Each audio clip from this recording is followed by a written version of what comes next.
Sequence and series की next video start कर रहे हैं हम। देखिए आज का हमारा टॉपिक है कोची सीक्वेंस। कोची सीक्वेंस क्या होती है उसके बेस के हम कुछ थ्योरम्स पढ़ेंगे, एक आधा एग्जांपल कर लेंगे। ठीक है, तो देखिए कोची सीक्वेंस होती क्या है। कोची सीक्वेंस का मतलब ये होता है कि कुछ फाइनाइट टर्म्स को छोड़कर उसके बाद की जितनी भी टर्म्स हमारी आएंगी ना उनका डिफरेंस स्मॉल स्मॉल होता जाए। ठीक है, सपोज करो हमारे पास ये टर्म्स हैं A1, A2, A3, A4, A5 ऐसे चलती जाएंगी। ठीक है, हमारे पास सीक्वेंस है AN। अब उसने कह दिया कि कुछ फाइनाइट टर्म्स छोड़ दो, कितनी भी छोड़ सकते हो आप, 5, 10, 15, ठीक है 100 छोड़ दो। तो हमने ना कुछ फाइनाइट टर्म्स छोड़ दी। ये वाली टर्म्स छोड़ने के बाद जो बाकी वाली टर्म्स आएंगी ना हमारी, इन सारी टर्म्स का आपस में एक दूसरे से जो डिस्टेंस निकालेंगे वो बहुत छोटा होना चाहिए। ठीक है, उसको हम क्या कहते हैं, कोची सीक्वेंस। इसका मतलब डेफिनेशन देखो हमारे पास क्या हो जाएगी, AN minus AM less than epsilon. ठीक है, दो टर्म्स का डिस्टेंस क्या होना चाहिए, लेस देन एप्सिलॉन। एप्सिलॉन बहुत छोटा नंबर होता है for all n m greater than equal to n। कोई एक फिक्स नंबर मिल जाए हमें कैपिटल N। ठीक है, मान लो हमारे पास ये बैरियर हो गया A कैपिटल N का। इससे पहले हमें कोई गारंटी नहीं है कि जो हमारी टर्म्स है उनका डिस्टेंस कम आ रहा है या नहीं आ रहा। ठीक है, उसके इसके बाद जितनी भी टर्म्स आएंगी ना उन सारी टर्म्स का डिफरेंस क्या होना चाहिए, लेस देन एप्सिलॉन आना चाहिए। फॉर एग्जाम्पल हमने ले लिया 1/n। ठीक है, ये बहुत अच्छी सीक्वेंस है, इसका हम बार बार यूज करते हैं। देखो अब अगर हम इसकी टर्म निकाले, पहले आएगी 1, फिर 1/2, 1/3, 1/4, 1/5 ऐसे चलती जाएगी। ठीक है, नंबर लाइन पे ड्रॉ करके देखते हैं। ये हमारे पास 0 है और ये मैंने 1 ले लिया। पहली टर्म हमारी 1 आई है, उसके बाद आएगा 1/2, इनके बीच में बहुत सारा गैप है। उसके बाद आएगा 1/3, फिर 1/4, फिर 1/5, फिर 1/6 ऐसे चलाते जाओ। जैसे जैसे आप 0 के नजदीक आते जाओगे ना इन टर्म्स का डिफरेंस क्या होता जाएगा, कम होता जाएगा। ठीक है, उसके बाद जैसे आप देखोगे 1/1000 और 1/1001। ठीक है, इन जो टर्म्स का डिफरेंस देखोगे ना वो बहुत ज्यादा कम आएगा, आपको पता ही है। जितना आप आगे जाते जाओगे उतना ही जो टर्म्स का डिफरेंस है वो कम होता जाएगा और यहाँ पर आकर वो डेंस हो जाएंगी। हमारी जितनी भी टर्म्स हैं वो सारी यहाँ पर इकट्ठी हो जाएंगी। ठीक है, इसका मतलब अगर मान लो स्टार्टिंग की मैंने 100 टर्म्स छोड़ भी दी, इतनी टर्म्स छोड़ दो आप, उसके बाद की जितनी भी टर्म्स हैं ये वाली जो टर्म्स है ना इनका डिफरेंस क्या आ रहा है, एक दूसरे से बहुत कम आ रहा है। ठीक है, तो ये जो सीक्वेंस होगी ये हमारी सीक्वेंस कैसी हो जाएगी, कोची सीक्वेंस। क्लियर हो गया। तो हमारे पास है ना एप्सिलॉन के अकॉर्डिंग ये कैपिटल N चेंज हो सकता है, वो डिफरेंस कितना भी कह सकता है। सपोज करो जैसे कि आपकी बुक में एग्जांपल गिवन है, उसने एप्सिलॉन की वैल्यू ना 1/20 ले रखी है। अगर वो कहे कि टर्म्स का डिफरेंस हमारा 1/20 से भी कम आना चाहिए, ठीक है, तो हमने क्या करेंगे, n की वैल्यू 20 ले लेंगे। अगर मैं n की वैल्यू 20 लूंगी उसके बाद की जितनी भी टर्म्स देखेंगे ना उनका डिफरेंस 1/20 से कम आएगा। 1/20 1 माइनस 1/20 डिफरेंस करके देख लेना, 1/20 से कम आ जाएगा। ठीक है, उसके बाद 1/22 माइनस दिस, ये करके देख लेना तो भी इससे कम ही आएगा। ठीक है, तो उसके बाद उसने कह रखा है कि अगर हम n की वैल्यू कैपिटल N की वैल्यू ये ले लें तो उसका मतलब इस वाले एप्सिलॉन के लिए अगर हम एप्सिलॉन की वैल्यू ये ले रहे हैं तो उसके लिए ये एक n तो मिल ही गया ना। उसने कहा कि कम से कम एक n मिल जाए कैपिटल N जिसके लिए ये कंडीशन सेटिस्फाई कर जाए। ठीक है, तो यहाँ से हमें पता चल गया कि जो कोची सीक्वेंस है वो हमारी क्या करेगी, आपस में मतलब कुछ टर्म्स के बाद उसके बाद वो डेंस होनी स्टार्ट हो जाएगी। ठीक है, उनकी टर्म्स का डिफरेंस है वो बहुत कम होना स्टार्ट हो जाएगा। ठीक है, तो ये क्लियर हो गया। उसके बाद देखो इसकी थ्योरम है। अब हम कोची सीक्वेंस क्यों पढ़ रहे हैं, कुछ जो हमारी सीक्वेंस है उनकी कन्वर्जेंट दिखाने के लिए हम क्या करेंगे, कोची सीक्वेंस का यूज करेंगे। उससे पहले एक थ्योरम है वो देख लो। थ्योरम क्या कहती है हमें कि अगर कोई भी सीक्वेंस कोची सीक्वेंस है तो वो हमेशा कन्वर्जेंट होगी और अगर कोई भी सीक्वेंस कन्वर्जेंट है तो वो कोची सीक्वेंस होगी। हमें ये दिखाना है। ठीक है, मतलब कि convergent sequence implies Kochi sequence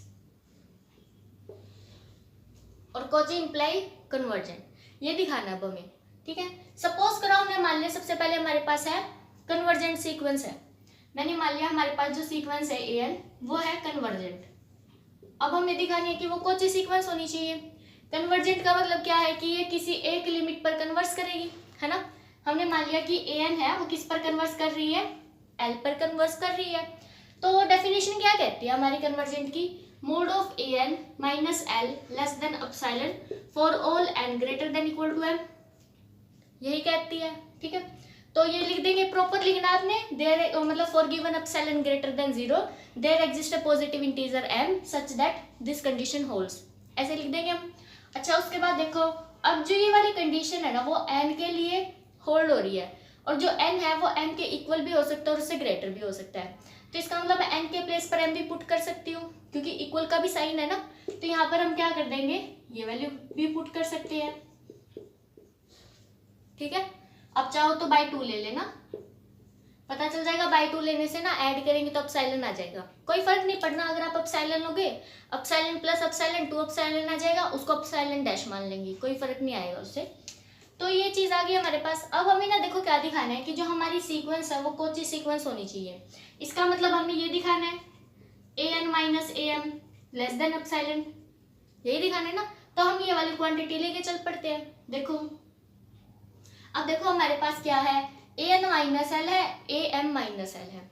तो हम यहाँ पर क्या करेंगे, l ऐड कर देंगे, l सब्ट्रैक्ट कर देंगे, ट्रायंगल इनइक्वालिटी लगा देंगे, वहां से इनका यूज कर लेंगे हम, हो जाएगा हमारे पास।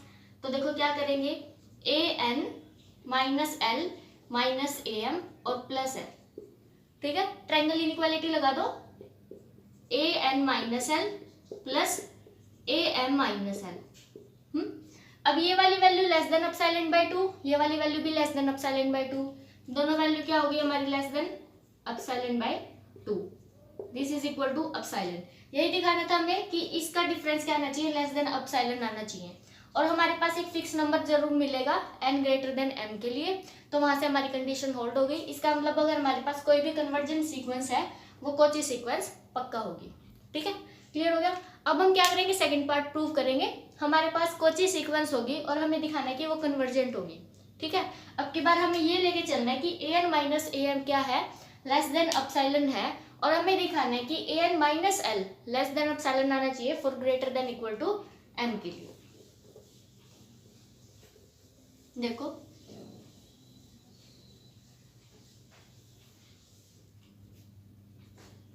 पहले ना मैं एक चीज प्रूव कर देती हूँ कि कोई भी अगर कोची सीक्वेंस है तो वो हमेशा बाउंडेड होगी। ये देख लो कैसी होगी। मैंने कोची सीक्वेंस ले ली an, ये हमारे पास है कोची सीक्वेंस।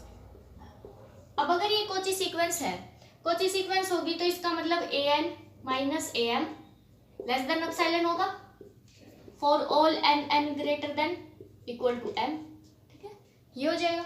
अच्छा, अब इसका मोड ओपन कर दो, क्या आएगा, minus epsilon less than an minus am और लेस देन एप्सिलॉन। ठीक है, दोनों साइड am को ऐड कर देते हैं, am minus epsilon less than an और less than am plus epsilon, साथ में ये चल रहा है। ठीक है, n m greater than equal to n, ऐसे लिख लेना। अब देखो, अब यहाँ पर ना ये वाली कंडीशन कैसे होल्ड हो रही है, हमें क्या दिखाना है कि जो हमारी कोची सीक्वेंस है ना वो कन्वर्जेंट होनी, बाउंडेड होनी चाहिए, पहले हमें ये दिखाना है। अच्छा, ये देखो an किससे बाउंडेड है, इससे और इससे, है ना, मतलब कि एक तो ये नंबर आएगा और इनसे अलग भी तो आ सकते हैं, जरूरी थोड़ी ना कि जो n की वैल्यू है ना वो m के इक्वल ही हो, उससे छोटी भी हो सकती है। तो इसका मतलब जो हमारे पास ये वाले नंबर्स आएंगे a1 a2 से लेकर am माइनस 1, ठीक है, ये अलग से रोल प्ले करेंगे, और एक ये वाला नंबर है am माइनस एप्सिलॉन।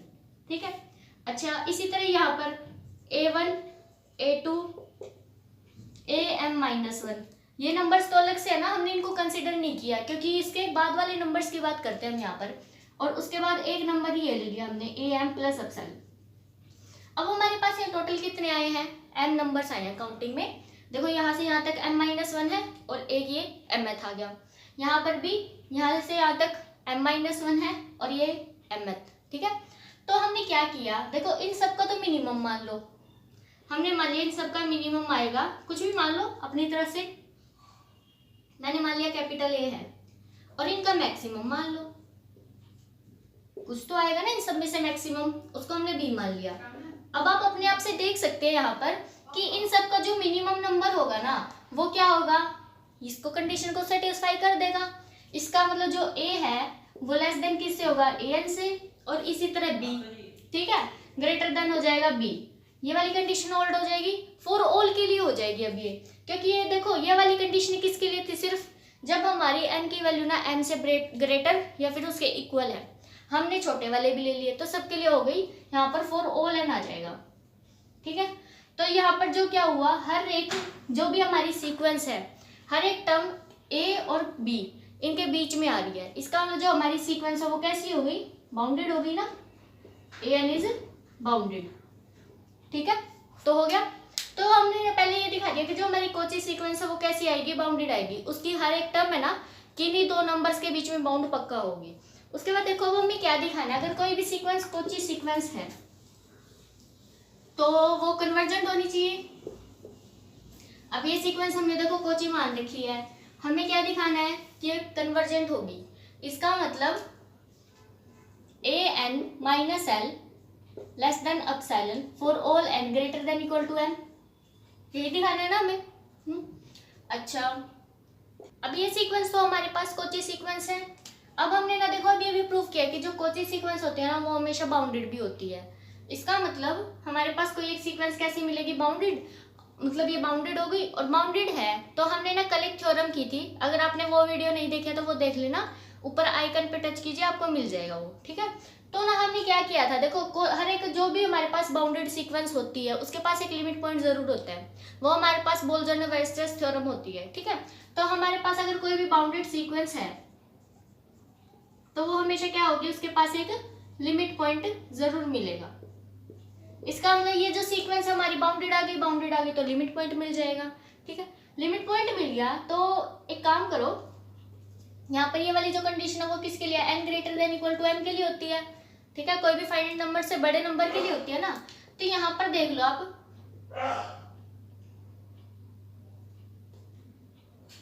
हाँ देखो ये वैल्यू आ जाएगी। अब हम कर देंगे, लिमिट पॉइंट मिल रहा है ना हमें, लिमिट पॉइंट मिल जाएगा तो आप एक काम करो, कोई भी के ले लो एम से बड़ा, इससे बड़ा नंबर लेंगे ना तो उससे क्या हो जाएगा, हमारे पास जो ए के है उसका डिफरेंस इस एल से, कोई भी एक लिमिट पॉइंट तो मिलेगा ना हमें। हमने मान लिया जो लिमिट पॉइंट है वो एल है, इससे हमारा जो डिस्टेंस है वो क्या आ जाएगा, एप्सिलॉन से छोटा आ जाएगा, फॉर ऑल के ग्रेटर देन एम के लिए, ठीक है। ये वाली कंडीशन होल्ड हो जाएगी। अच्छा, ये तो लिमिट पॉइंट की लगा दी हमने।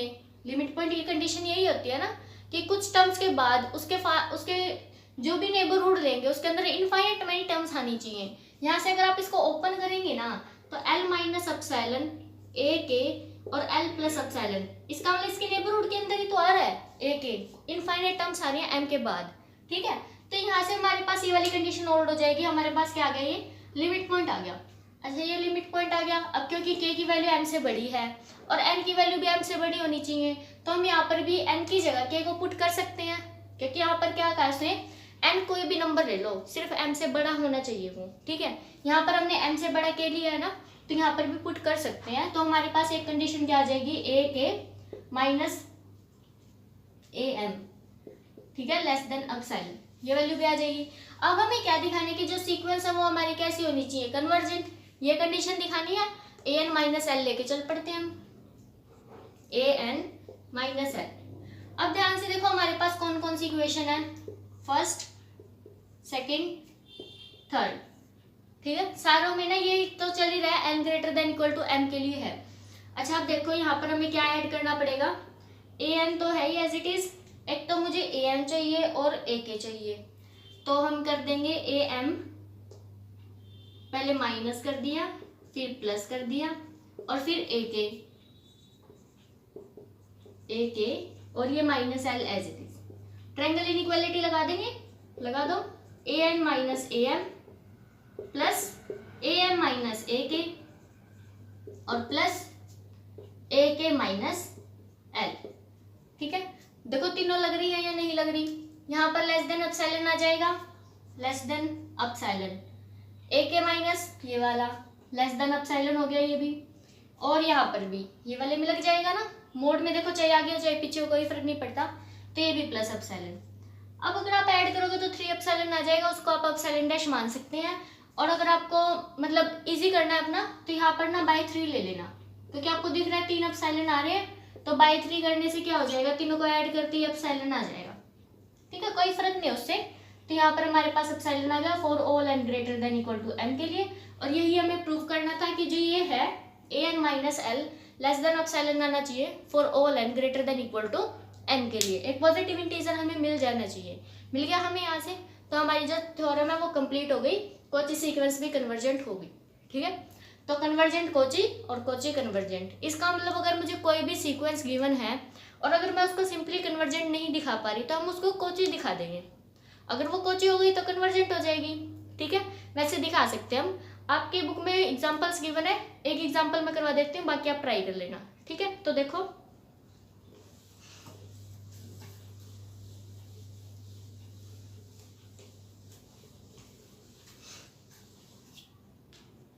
एक सीक्वेंस ले लेते हैं हम। सपोज कर मैंने ये ले ली। ठीक है, अब मुझे ना इसको कन्वर्जेंट दिखाना है। अभी मैंने एग्जांपल भी लिया था 1/n वाला, उसको भी आप दिखा सकते हैं, ये कोची सीक्वेंस है।